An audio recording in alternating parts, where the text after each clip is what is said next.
और अब तो शीश महल छोड़िए, अब तो इतने मजेदार हैं, ये भारत के इकलौते चीफ मिनिस्टर हैं जिनको दो दो राज्यों की Z+ सिक्योरिटी चाहिए। बोलने दे। एक दौर में कहते थे मुझे सिक्योरिटी नहीं चाहिए, गाड़ी नहीं चाहिए, वो सब छोड़िए, वो बहुत सारी बातें हो गई हैं, वो बार बार हम क्या रिपीट करें, हमारे बहुत से लोग करे होंगे, मगर एकमात्र उदाहरण आपको मिलेगा कि Z+ सिक्योरिटी चाहिए और कोई दूसरा सीएम बताइए से दूसरे राज्य की भी Z+ चाहिए। बोल हाँ। यानी सरकार आधी और सिक्योरिटी डबल Z++। अब तू गया बेटा, अब तू गया, देख तेरी औकात मैं दिखाता हूँ तुझे, देख। देखिए आदरणीय हमारे प्रधानमंत्री जी, उनका कथन है, मेरा नहीं। 35 साल तक बेचारे ने भिक्षा मांग के अपना जीवन बिताया। ये उनका कथन है। उन्होंने कहा मैंने ट्रेन में चाय बेची, फिर उन्होंने एक दिन कहा मेरा बायोलॉजिकल जन्म नहीं हुआ, मैं तो अवतार हूं। और 8,400 करोड़ रुपए के जहाज में चलते हैं, 12-12 करोड़ की 6 गाड़ियों में चलते हैं, दिन भर में 3 बार कपड़े बदलते हैं।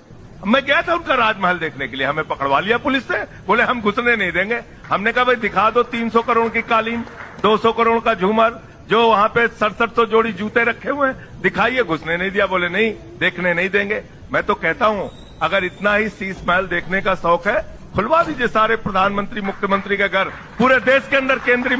और अब तो शीश महल छोड़िए।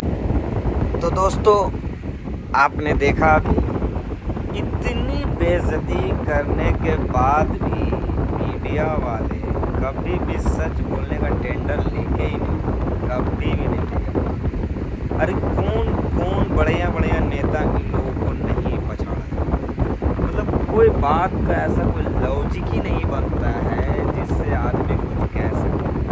मतलब अचानक से जो है ना झूठ परोस दो।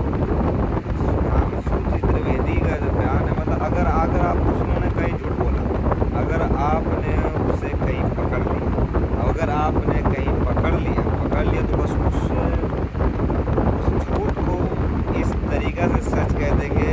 या मान लो कि अभी एक कहाँ तो साउथ में चुनाव या गोवा में चुनाव है या फिर आसाम में चुनाव था, कहीं भी चुनाव भी हो रहा है, तो उनसे कहा गया कि उस जगह गोवा में तो बीफ बैन नहीं है और केरला में, साउथ इंडिया में तो लोग बीफ खाते हैं। तो सुधांशु त्रिवेदी कह रहे हैं कि वो बीफ नहीं है, वो एक्चुअली मिथ है।